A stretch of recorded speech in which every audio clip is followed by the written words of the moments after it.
ಅವನತಿಗೊಂಡಂಗೆ ಆಗ್ಯದ. ಅಲ್ಲಪ್ಪ ಇಲ್ಲಿ ಏನು ಮಾಡಿದವ್ರು ಎಲ್ಲ ಉಳಿದೋಗ್ಬಿಡ್ತಾರೆ ನೋಡ್ರಿ.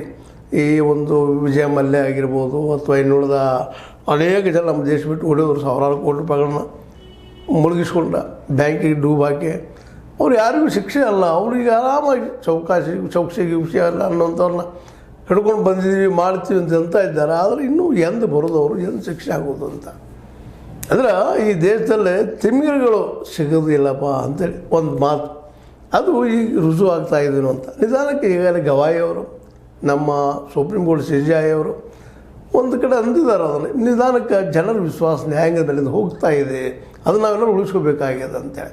ಹೇಗಿಂತ ದೊಡ್ಡ ಅಪರಾಧ ಮಾಡಿದಂಥ ವ್ಯಕ್ತಿಗೆ ಈ ಸರಳವಾಗಿ ಜಾಮೀನು ಸಿಕ್ಕ ಇಲ್ಲಿ ಉಳಿದ್ರೆ ನಾಳೆ ಈ ಒಂದು ಆದಂಥ ಅನ್ಯಾಯಕ್ಕೆ ಆದಂಥ ದರೋಡೆನೇ ಇದನ್ನು ಸಂತೋಷ್ ಹೆಗಡೆ ಅವರಂತೂ ಇದನ್ನು ಸ್ಪಷ್ಟವಾಗಿ ದರೋಡೆಪ್ಪ ಅನ್ನುವಂಥ ಮಾತನ್ನು ಉಲ್ಲೇಖಿಸಿ ಬಿಟ್ಬಿಟ್ಟಿದ್ದಾರೆ.